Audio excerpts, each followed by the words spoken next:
बड़ी खबर है, आपको बता रहे हैं कि पाकिस्तान से ऐसे लोगों के तार जुड़े हुए हैं जो लोग पंजाब में, हरियाणा में, हिमाचल में लोगों को धमकियां देते थे, फिरौती मांगते थे। गलियों में आमतौर पर देखा है कि 15 अगस्त को लोग बच्चों को, अनजान लोगों को भी तिरंगा दे देते हैं और बाद में वो तिरंगा सड़क के ऊपर लोगों के व्हीकल्स के नीचे दिखाई देता है, जिससे अपमान होता है, क्योंकि हमारा राष्ट्रीय ध्वज है तिरंगा। तो इसी के चलते ही इस ओर भी प्रशासन को ध्यान देना होगा। केंद्र सरकार किसानों के खाते में पैसे डाल रही थी, लेकिन अब सरकार ने पैसे वापस लेने भी शुरू कर दिए हैं उन लोगों से जिन लोगों ने इस मुहिम का, इस योजना का गलत फायदा उठाया। खुद पहले से भी अमीर हैं, खुद पहले से भी सारे साधन संपन्न हैं, लेकिन फिर भी इस योजना का उन्होंने फायदा लिया। तो अब तक गुजरात की बात की जाए तो गुजरात में 6000 किसानों से 5.47 करोड़ की रिकवरी की गई है।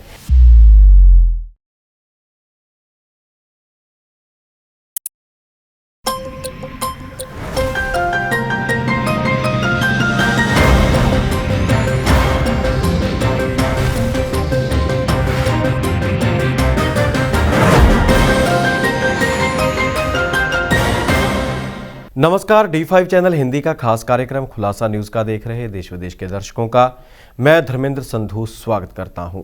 इस कार्यक्रम में विभिन्न खबरों व मुद्दों के ऊपर चर्चा करते हैं और सबसे बड़ी व अहम खबर हरियाणा से सामने आ रही है।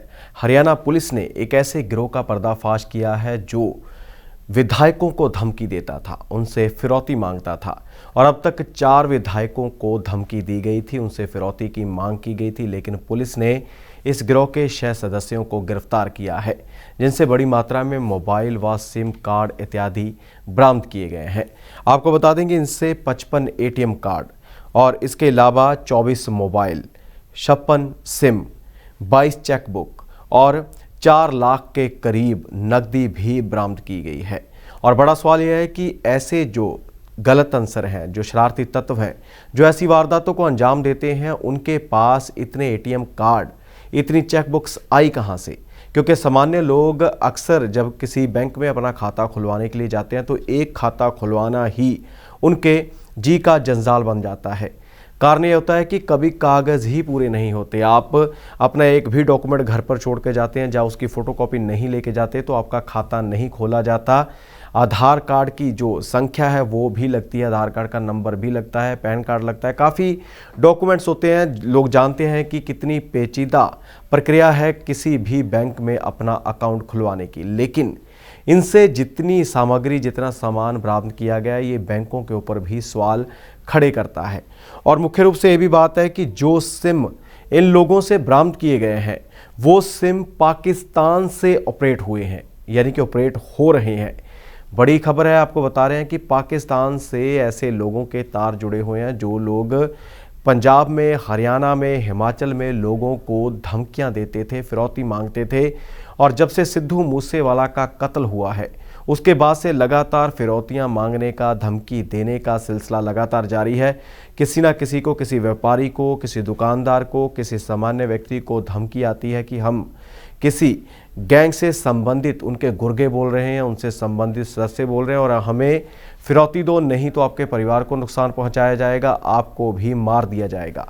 तो इसी के चलते बड़े सवाल खड़े हो चुके हैं कि ऐसे लोग पाकिस्तान तक अपनी पैठ बढ़ाकर बैठे हैं और साथ ही इतने मोबाइल फ़ोन, इतने सारे सिम इनसे बरामद किए गए हैं कि काफ़ी सवाल खड़े करते हैं। भारत में आज़ादी का अमृत महोत्सव मनाया जा रहा है। इसी के चलते 15 अगस्त तक कई तरह के कार्यक्रम आयोजित किए जा रहे हैं और अब भारत सरकार की ओर से तिरंगा मुहिम शुरू की गई है, हर घर तिरंगा, कि लोग 13 से 15 अगस्त तक अपने घरों की छतों के ऊपर तिरंगा लहराएं, तिरंगा लगाएं।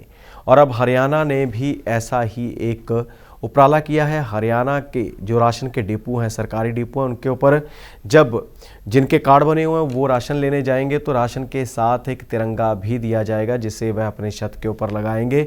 इसके लिए मॉनिटरिंग टीम्स भी लगा दी गई हैं कि कितने तिरंगे लगे, किस प्रकार से इनका उपयोग हुआ, सारा कुछ ध्यान में रखा जाएगा। आपको बता दें कि तिरंगे लगाना तो बिल्कुल सही बात है, लेकिन इसके साथ ही इन तिरंगों का निरादर होगा उसे कौन रोकेगा? कौन इस ओर ध्यान देगा कि अगर आपकी छत के ऊपर तिरंगा लगा है, वो तिरंगा हवा से उड़ता है, या फिर बच्चे खेलते हुए तिरंगा नीचे गिराते हैं, या फिर गलियों में आम तौर पर देखा है कि 15 अगस्त को लोग बच्चों को, अनजान लोगों को भी तिरंगा दे देते हैं और बाद में वो तिरंगा सड़क के ऊपर लोगों के व्हीकल्स के नीचे दिखाई देता है, जिससे अपमान होता है, क्योंकि हमारा राष्ट्रीय ध्वज है तिरंगा। तो इसी के चलते ही इस ओर भी प्रशासन को ध्यान देना होगा कि तिरंगे का कहीं भी अपमान ना हो, कहीं भी निरादर ना हो। और ये जो मुहिम चलाई जा रही है केंद्र सरकार की ओर से, भाजपा की ओर से, इसीलिए चलाई जा रही है कि लोगों के मन में देश के प्रति भावना भरी जा सके, लोगों को देशभक्ति के प्रति प्रेरित किया जा सके। किसानों के लिए सरकार ने प्रधानमंत्री किसान सम्मान निधि योजना की शुरुआत की थी। इसके चलते किसानों के खाते में पैसे आ रहे थे, केंद्र सरकार किसानों के खाते में पैसे डाल रही थी, लेकिन अब सरकार ने पैसे वापस लेने भी शुरू कर दिए हैं उन लोगों से जिन लोगों ने इस मुहिम का, इस योजना का गलत फ़ायदा उठाया। खुद पहले से भी अमीर हैं, खुद पहले से भी सारे साधन संपन्न हैं, लेकिन फिर भी इस योजना का उन्होंने फ़ायदा लिया। तो अब तक गुजरात की बात की जाए तो गुजरात में 6,000 किसानों से 5.47 करोड़ की रिकवरी की गई है, यानी कि 6 करोड़ के करीब की रिकवरी किसानों से की गई है जिन्होंने इस योजना का गलत फ़ायदा उठाया था। और इसी के चलते खुद कुछ किसानों ने अपनी ये जो खाते में आई उनकी राशि थी वो लौटा भी दी है। उन्होंने कहा है कि हमें पता नहीं था कि इस योजना के हम भागीदार हैं या नहीं। और आपको यह भी बता दें कि यह खुलासा तब हुआ जब आयकर विभाग के पास यह खबर पहुंची। इसके लिए KYC किया जाता है, KYC किया जाता है, जिसके चलते सारा रिकॉर्ड जो है ऑनलाइन होते हुए आयकर विभाग के पास पहुंचता है। तो आयकर विभाग ने जब संज्ञान लिया कि किस प्रकार से लोग वो भी हैं जो किसान सम्मान निधि योजना का फ़ायदा ले रहे हैं, जो टैक्स भी पे करते हैं, उनका और भी कोई ना कोई इनकम का सोर्स है, तो इसी के चलते उनसे रिकवरी करवाई जा रही है। और अब तक गुजरात में काफ़ी बड़ी मात्रा में रिकवरी हो चुकी है, लोगों से, किसानों से पैसे वापस लिए जा चुके हैं। इस बार मानसून ने सारे रिकॉर्ड तोड़ दिए हैं। खासकर बात की जाए राजस्थान की तो राजस्थान में 11 साल का रिकॉर्ड टूटा है। जितनी बारिश राजस्थान में हो रही है, 11 साल में पहली बार ऐसी बारिश देखी गई है। इससे पहले बारिश हुई थी 11 साल पहले। और इसी के चलते उत्तराखंड में बादल फटने से नुकसान हुआ है और एक पुल बह गया है। यूपी के 20 जिलों में ऑरेंज अलर्ट जारी किया गया है। और पंजाब की बात की जाए तो जुलाई माह में पंजाब में 21 साल का रिकॉर्ड टूटा है। 21 साल के रिकॉर्ड के बाद ये बारिश हुई है और 4 से 7 तक ऐसा ही मौसम रहने का अनुमान लगाया जा रहा है। उसके बाद 2-3 दिन तक जो मौसम है वो सामान्य रहेगा, फिर से बदलाव हो सकता है और अगस्त महीने में भी बारिश की संभावना जताई जा रही है। हिमाचल के जो ऊपरी हिस्से हैं उनमें लगातार बारिश जारी है, वहां पर भी अलर्ट जारी किया गया है। लोगों को नदी नालों से दूर रहने के लिए कहा गया है।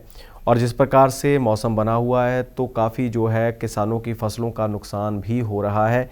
इसी के चलते किसान भी चिंतित नजर आ रहे हैं। अब बात करते हैं कैसे बच्चे की। उसे युवा भी कह सकते हैं, बच्चा भी कह सकते हैं। उम्र महज 12 साल है और नाम है कार्तिक जाखड़। कार्तिक जाखड़ के कारनामे सुनकर आप हैरान रह जाएंगे। कार्तिक जाखड़ जो है हरियाणा का ज़िला है झज्जर, उसके गांव झांसवा का रहने वाला है। पिता खेती करते हैं, किसान है और 3 बहनों का छोटा भाई है 12 साल का कार्तिक। कार्तिक का नाम Guinness book of world records में भी दर्ज हो चुका है। कार्तिक ने एक टूटे हुए मोबाइल की सहायता से कोडिंग सीखी। उसके अलावा उसने ऐप कैसे डेवलप करते हैं वो भी सीखा। और अब हार्वर्ड यूनिवर्सिटी अमेरिका में कार्तिक BSc कंप्यूटर साइंस की पढ़ाई कर रहा है। उसे स्कॉलरशिप भी मिल रही है और उसका सपना है कि वो भारत आकर ही अपना काम करेगा, भारत की सेवा करेगा। आपको बता दें कि उसने बैठे बैठे ही जब किसी के बिना परामर्श के, किसी से बिना सीखे, सिर्फ और सिर्फ मोबाइल के माध्यम से सारा सिस्टम सीखा कि कोडिंग कैसे होती है, ग्राफिक्स कैसे बनते हैं और 3 ऐप भी उसने बना डाले हैं, जिनके माध्यम से कार्तिक जाखड़ 45,000 के करीब ज़रूरतमंद लोगों को सहायता दे रहा है, ज़रूरतमंद विद्यार्थियों को पढ़ा रहा है।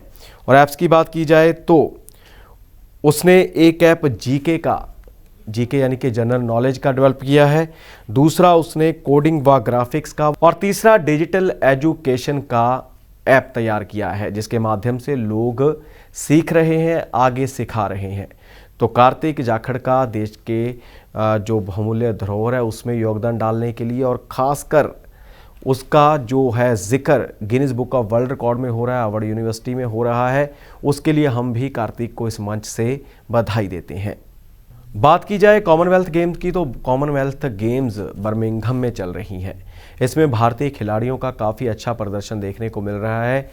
तो बात की जाए वेट लिफ्टिंग की, पावर लिफ्टिंग जिसको कहा जाता है, तो उसमें मीराबाई चानू ने गोल्ड मेडल जीतकर खाता खोला था। इसके अलावा सिल्वर मेडल भी कई खिलाड़ियों के आ चुके हैं। तो इसी के चलते अचिंता एक खिलाड़ी हैं जो भारोत्तोलक हैं, उन्होंने 73 किलोग्राम कैटेगरी में गोल्ड मेडल हासिल किया है, और 67 किलोग्राम कैटेगरी में जेरेमी लारिनुंगा ने गोल्ड मेडल हासिल किया है, जो देश के लिए काफ़ी बड़ा मेडल माने जाते हैं। कॉमनवेल्थ गेम्स में इनका प्रदर्शन शानदार है। और दूसरी बात की जाए वुमेन क्रिकेट की, तो वुमेन क्रिकेट में भी पहली बार महिलाएं इस प्रतिस्पर्धा में हिस्सा ले रही हैं। क्रिकेट को पहली बार शामिल किया गया है, और इसमें पाकिस्तान को भारतीय महिलाओं की टीम ने 8 विकेट से हराया है। पुरुष हॉकी की बात की जाए तो पुरुष हॉकी में भारतीय टीम ने घाना को 11-0 से मात दी है, और वहीं पर वुमेन हॉकी में 3-1 से भारत ने वेल्स को हरा दिया है। और वहीं पर जो और कई मुकाबले हैं उनके सेमीफाइनल में, फाइनल में हमारी भारतीय टीमें, भारतीय खिलाड़ी पहुंचने शुरू हो चुके हैं, और जो मेडल हैं उनकी उम्मीद बढ़ती हुई नजर आ रही है। खुलासा न्यूज़ का में फिलहाल इतना ही। मुझे यानी धर्मेंद्र संधू को दे इजाज़त। धन्यवाद।